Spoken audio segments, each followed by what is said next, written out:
नमस्कार, आप देख रहे हैं यूथ लुक और मैं रजत शर्मा। आपको बता दूं कि आज भारतीय सुप्रीम कोर्ट में किसान आंदोलन पर एक बेहद अहम सुनवाई संपन्न हुई है, जिसमें सुप्रीम कोर्ट भारत सरकार के प्रति बेहद आक्रामक नजर आया। आक्रामक इसलिए क्योंकि वेकेशंस पे जाने से पहले जिस भी तरीके की बातें कोर्ट में हुई थी और जिस तरीके की संभावनाएं कोर्ट देख रहा था सरकार और किसानों के बीच समन्वय बनने को लेकर के, उनमें से कुछ भी होता हुआ इन वेकेशंस में नजर नहीं आया। आज सुप्रीम कोर्ट ने अटॉर्नी जनरल, सॉलिसिटर जनरल और सरकार की तरफ से वहां मौजूद तमाम वकीलों के साथ जब बातचीत की तो कोर्ट ने इस बात पर विशेष जोर दिया कि कोर्ट सरकार के रवैये और सरकार द्वारा इस मैटर में की जा रही प्रोग्रेस से लेकर के खासा नाराज है। सुप्रीम कोर्ट ने कहा कि वेकेशंस पर जाने से पहले कोर्ट ने जो अटॉर्नी जनरल ऑफ इंडिया है उनसे कहा था कि वो सरकार से बात करके ये बताएं कि जब तक ये मैटर कोर्ट में है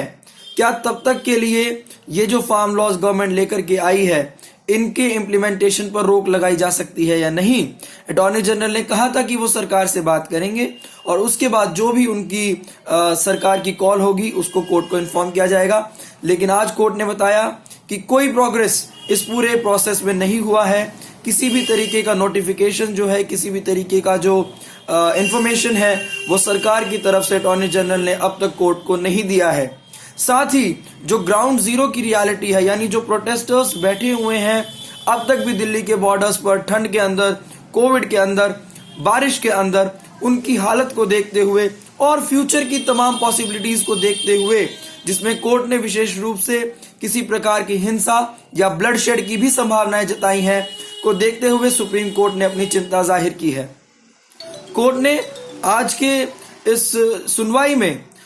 ये कहा है कि कोर्ट पहले दिन से इस पक्ष में है कि एक कमेटी का गठन किया जाए जहां पर फार्मर्स और सरकार एक न्यूट्रल मोड पर बैठ करके बात करें, अपना अपना पक्ष रखें और कमेटी के रिकमेंडेशंस के हिसाब से इन फार्म लॉज में क्या बदलाव होने चाहिए या फिर इनको रोल बैक किया जाना चाहिए, वो कमेटी के जो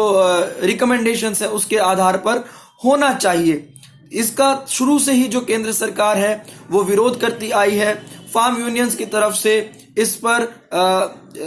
अपनी सहमति दी गई है शुरुआत से ही, लेकिन क्योंकि कोई भी प्रोग्रेस इस पूरे केस में अभी तक कोर्ट नहीं देख पाई है, इसलिए आज कोर्ट ने बड़ी सख्ती के साथ कहा है कि अगर सरकार की तरफ से आप कोई इंफॉर्मेशन हमें इस विषय में नहीं दे रहे हैं कि क्या आपका प्लान है, तो ऐसी स्थिति में सुप्रीम कोर्ट आज कल में कोई बड़े ऑर्डर्स पास कर सकता है। हम आपको बता दें कि संभावनाएं जो नजर आ रही हैं कोर्ट में डिस्कशंस के आधार पर वो ये है कि सुप्रीम कोर्ट इन तीनों फार्म लॉज के इंप्लीमेंटेशन पर स्टे लगा सकता है और दूसरी बात यह कि एक कमेटी का गठन किया जा सकता है जो एक न्यूट्रल कमेटी होगी, जो किसानों की भी बात सुनेगी, जो सरकार की भी बात सुनेगी और उनके रिकमेंडेशंस के आधार पर फिर कोर्ट डिसाइड करेगा कि आगे इन फार्म बिल्स को लेकर के क्या कोर्स ऑफ एक्शन होना चाहिए। सुप्रीम कोर्ट ने आज अटॉर्नी जनरल को कहा कि केंद्र सरकार का जो रवैया है इस पूरे मैटर को हैंडल करने में, जो प्रोग्रेस है उससे कोर्ट खासा नाराज है, क्योंकि कोर्ट की नजर में फार्म लॉज से ज्यादा इंपॉर्टेंट है लोग और लोगों की स्थिति। जिस स्थिति में लोग बॉर्डर्स पर बैठे हुए हैं, कोविड के अंदर, ठंड के अंदर, बारिश के अंदर और तमाम तरीके की जो अव्यवस्थाएं हैं उनके बीच में वो बैठे हुए हैं, तो एक कंसर्न उस पर जाहिर किया। दूसरा कंसर्न कोर्ट ने कहा कि आगे की फ्यूचर पॉसिबिलिटी ये हो सकती है कि किसी तरीके की हिंसा भड़क सकती है, किसी तरीके का ब्लडशेड हो सकता है, loss of life, already farmers जो सुसाइड कर रहे हैं या फिर अन्य कारणों से जो लॉस ऑफ लाइफ हो चुके हैं इस फार्म पर प्रोटेस्ट के दौरान, उन पर चिंता जाहिर करते हुए कोर्ट ने कहा कि हमारे लिए फार्म लॉज से ज्यादा, हमारे लिए गवर्नमेंट की ईगो से ज्यादा इंपॉर्टेंट है लोगों की सुरक्षा, लोगों की जिंदगी, और ताकि किसी भी प्रकार का लॉस ऑफ लाइफ या लॉस ऑफ प्रॉपर्टी ना हो, इसलिए कोर्ट चाहता है कि इन तीनों फार्म लॉज को कोर्ट्स इनके इंप्लीमेंटेशन पर स्टे लगा दे और एक न्यूट्रल कमेटी के सामने ये पूरा मैटर की सुनवाई हो। इस पर सरकार की तरफ से मौजूद अटॉर्नी जनरल ने कहा, तमाम दलीलें दी और कहा कि जो सुप्रीम कोर्ट है वो केवल 3 स्थितियों में ही सरकार द्वारा बनाए गए किसी लॉ पर रोक लगा सकता है, जिसमें सबसे बड़ी बात है कि किसी के फंडामेंटल राइट्स का हनन हो रहा हो, किसी के कॉन्स्टिट्यूशन के किसी और प्रोविजन का हनन हो रहा हो, या फिर वो इनवैलिडेटेड हो यानी एंटी कॉन्स्टिट्यूशनल हो अगर कोई लॉ, तो उस पर जो है सुप्रीम कोर्ट केवल रोक लगा सकता है। फार्म लॉज पर सुप्रीम कोर्ट नहीं रोक लगा सकता, जिस पर कि कोर्ट ने कहा कि वो इन फार्म बिल्स पर, फार्म लॉज पर रोक नहीं लगा रहा है, बल्कि इनके इंप्लीमेंटेशन पर कुछ समय के लिए स्टे लगा रहा है। ऐसे में अटॉर्नी जनरल ने यह भी कहा कि आप लॉज पर स्टे लगाएं या फिर उनके इंप्लीमेंटेशन पर स्टे लगाएं, ये दोनों एक ही बात है जो कि अलग अलग शब्दों में कहा जा रहा है। आप एक काम को डायरेक्टली ना करके इनडायरेक्टली कर रहे हैं, जिस पर chief justice of India Sharad Arvind Bobde ने कहा कि कोर्ट बहुत अवेयर है इस मामले में, बहुत सेंसिटिव है इस मामले में, और वो इनके बीच का जो डिस्टिंक्शन है यानी लॉज पर स्टे लगाने को और उनके इंप्लीमेंटेशन पर स्टे लगाने के बीच में जो डिफरेंस है, उस फाइन डिफरेंस को कोर्ट समझती है, और उसके मद्देनजर ही कोर्ट इस पर कोई आदेश अब जारी कर सकती है कि इन फार्म लॉज पर फिलहाल के लिए रोक लगा दी जाए, जब तक एक न्यूट्रल कमेटी अपनी रिपोर्ट सबमिट ना कर दे।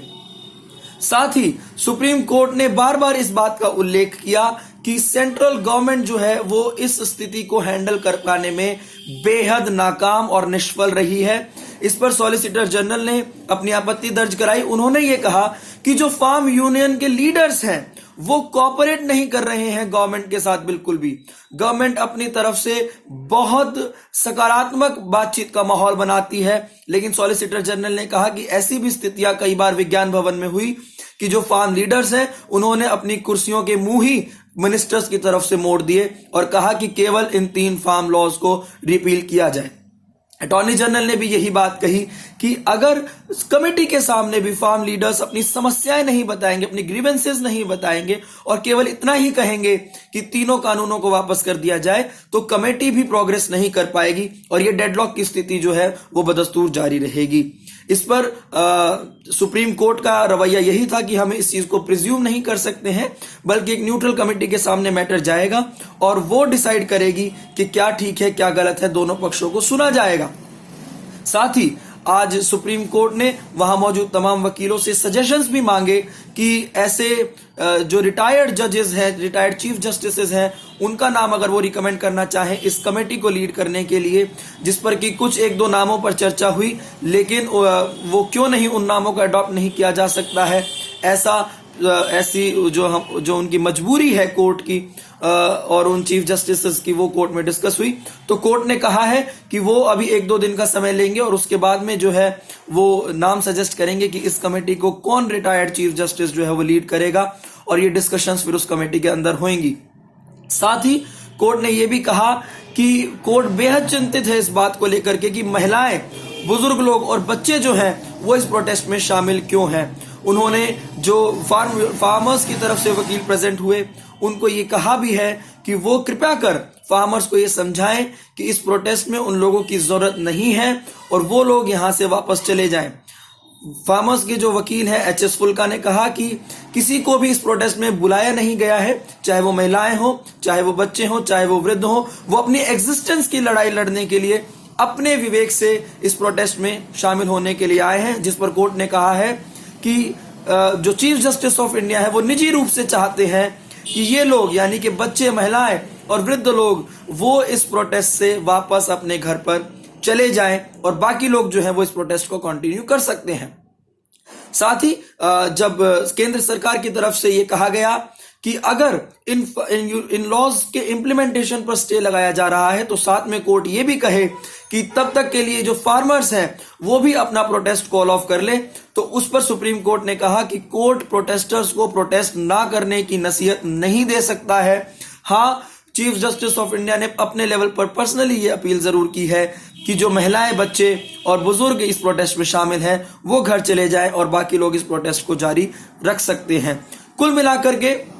बड़ा ऑर्डर सुप्रीम कोर्ट आजकल में देने वाली है। सुप्रीम कोर्ट ने कहा कि वो अब इस सुनवाई पर आगे बात नहीं करेंगे, आज ऑर्डर्स पास कर देंगे। जिस पर अटॉर्नी जनरल ने कहा कि इतनी जल्दबाजी करने की जरूरत नहीं है, सुप्रीम कोर्ट जो है वो समय ले और सोच विचार करके अपना ऑर्डर्स दे। जिस पर सुप्रीम कोर्ट ने कहा कि आपको पहले ही बहुत समय दे दिया जा चुका है, आप विफल रहे, आप उस पॉजिटिविटी को नहीं ला पाए, कोई पॉजिटिव रिजल्ट नहीं ला पाए, इसलिए अब वो सुप्रीम कोर्ट को ना बताएं कि पेशेंस क्या होता है, और सुप्रीम कोर्ट अपने विवेक के हिसाब से आज या कल में या फिर आधा आज और आधा कल इस मैनर में अपना ऑर्डर अब देने जा रही है, जिसकी हम अब किसी भी समय जो है उम्मीद कर सकते हैं। दो ही बड़ी बातें उस ऑर्डर में होने वाली हैं जहां तक नजर आया है पूरी कार्रवाई से। नंबर 1, तीनों फार्म बिल्स के इंप्लीमेंटेशन पर रोक लगाई जाएगी जब तक कि यह मैटर कोर्ट में है या जब तक यह मैटर कमेटी के पास होगा। दूसरा, एक कमेटी का गठन होगा जिसको लीड करेंगे रिटायर्ड चीफ जस्टिस, और